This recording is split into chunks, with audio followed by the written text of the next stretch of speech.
இந்த வீடியோவில் Azure global இன்ஃப்ராஸ்ட்ரக்சர்னா என்ன, அஷூர் விர்ச்சுவல் டேட்டா சென்டர்னா என்னன்னு நம்ம ட்ரெயினை உங்களை எக்ஸ்பிளைன் பண்ண போகிறாங்க. Let start.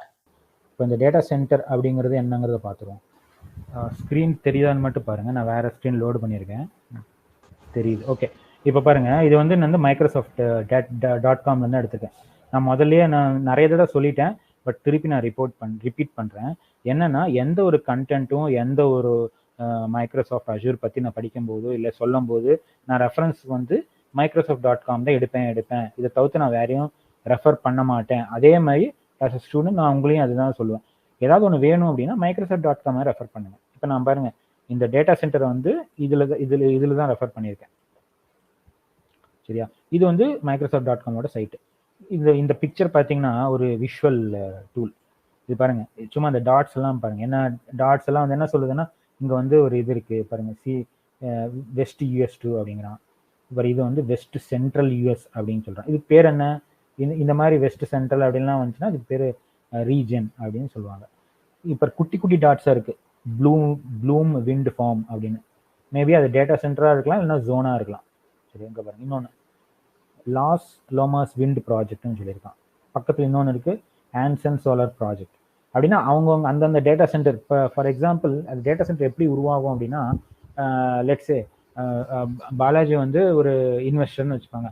அவர் வந்து இன்ட்ரெஸ்டடாக இருக்க டேட்டா சென்டர் ரெடி பண்ணுறதுக்கு அவர் என்ன பண்ணுவார், அவர் கோடிக்கணக்கில் பணம் போட்டு மேபி அவர் ஸ்பேஸ், அவர்கிட்ட ஒரு 4-5 ஏக்கரா இருக்குது, இடம் இருக்குது.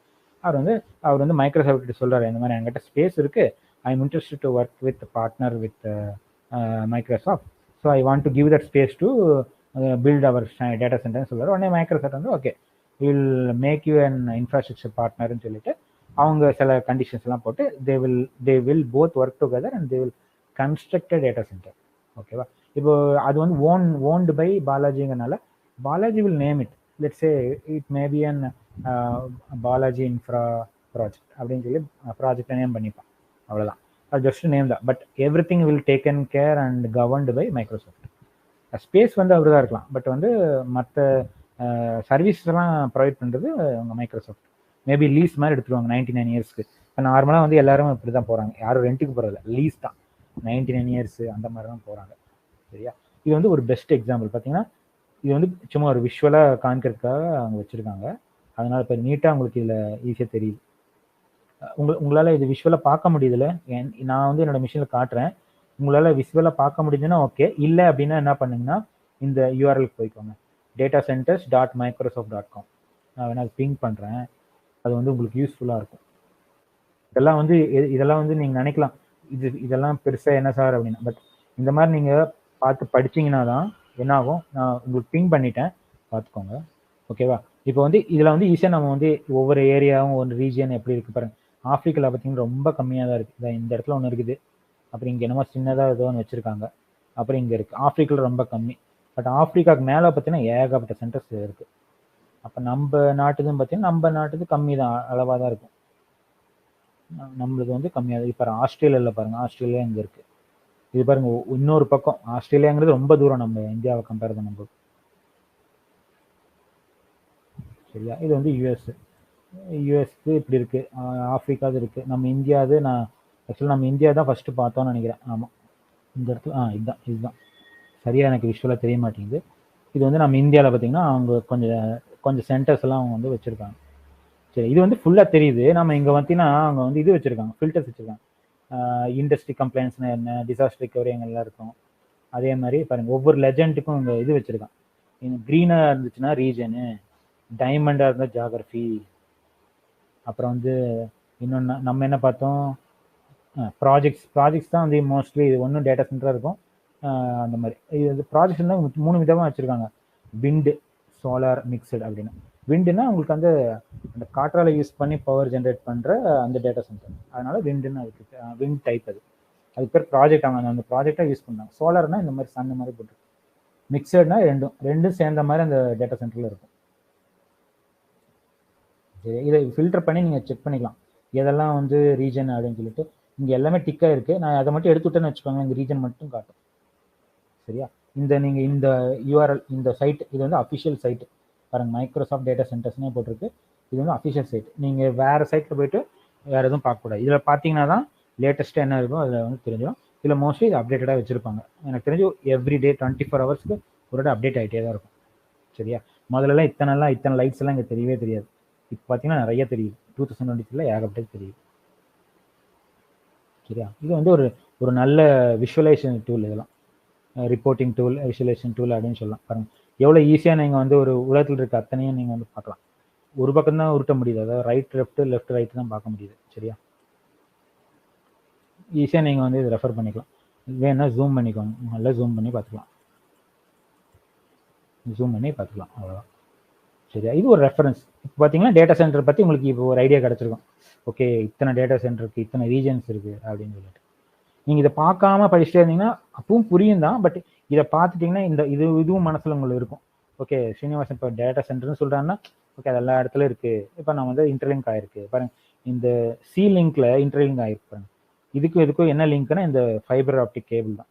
அது என்ன பண்ணியிருப்பாங்கன்னா ஒரு சி கடியில் அவங்க வந்து பில்ட் பண்ணியிருப்பாங்க. அந்த மாதிரி பெரிய ஒரு ராட்சச கொலையை வச்சு அதுக்குள்ளே வந்து நிறைய ஃபைபர் கேபிள் வச்சுட்டு இந்த சென்டரையும் அந்த சென்டரையும் கனெக்ட் பண்ணி வச்சிருவாங்க. இப்போ என்ன ஆகும், யாருக்காவது இது வேணும்னா இந்த சென்டர் மூலியமா அந்த சென்டருக்கு கனெக்ட் ஆகும். அவ்வளோதான். இப்படிதான் வந்து நெட்ஒர்க்காக இது பண்ணுறாங்க பாருங்க. பெரிய ரூட்ஸே இங்கே போகுது, என்னென்னமோ போகுது ஏகப்பட்ட. இது மாதிரி கிட்டத்தட்ட ஒரு ஃப்ளைட்டு போகிற இது மாதிரி தான். இப்படி ஃப்ளைட்லாம் கனெக்ட் பண்ணியிருக்காங்க, இல்லை ட்ரெயின் கனெக்ட் பண்ணுறாங்க. அந்த மாதிரி மோரல்ல சேம் இதுதான், சேம் லாஜிக்.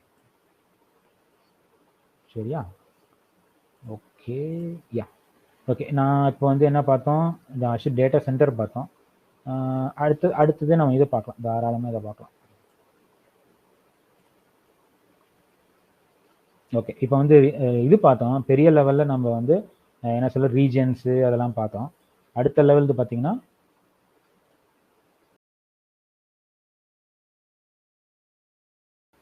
கொஞ்சம் டிலே ஆகும். ஏன்னா இதெல்லாம் வந்து லைவ் சைட்டு, அதனால் வந்து ஓப்பன் ஆகிறதுக்கு டிலே ஆகும். பாருங்கள், இது perfect example of a data center. பாருங்கள், இதுவும் 3D.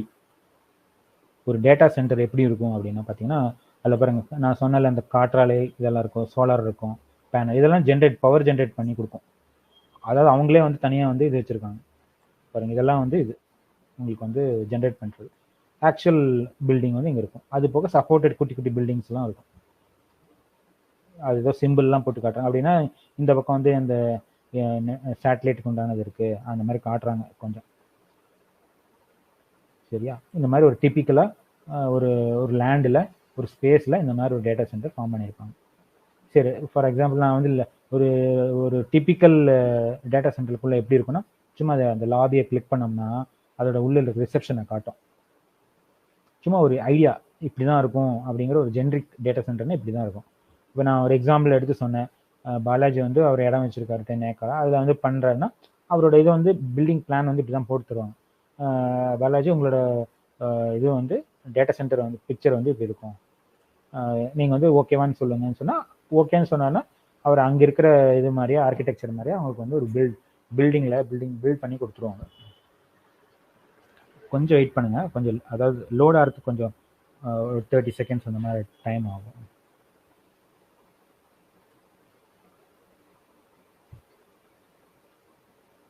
ஓகே, பார்த்தீங்களா? இப்போ சும்மா நான் அவங்க வந்து காட்டியிருக்காங்க இந்த மாதிரி இருக்கும் பாருங்க. ரிசப்ஷன் ஏரியா, ஒரு ஆள் இருப்பாங்க, அங்கே உட்காரத்துக்கு இது இருப்பாங்க. அது பக்கம் இந்த செக்யூர்டாக இந்த பக்கம் வந்து கிளாஸ் எல்லாம் போட்டு ஒரு ஏரியா இருக்கும். அதுக்குள்ளே தான் அந்த மிஷின்ஸ் எல்லாம் வச்சுருப்பாங்க. ஓகேவா? இது சும்மா நான் எக்ஸாம்பிளுக்காக காட்டுறேன். இதுவும் நீங்கள் வந்து என்ன பண்ணலாம், தாராளமாக வந்து நீங்கள் வந்து ரெஃபர் பண்ணலாம். இந்த வீடியோ உங்களுக்கு அண்டர்ஸ்டாண்டாக இருக்கும்னு நான் நம்புகிறேன். தொடர்ந்து அஷ்யூர் ரிலேட்டிவான நிறைய வீடியோஸ் நாங்கள் அப்லோட் பண்ண போகிறோம். அதை நீங்கள் பார்க்கணுன்னா மறக்காமல் பிடியை சப்ஸ்கிரைப் பண்ணிக்கோங்க.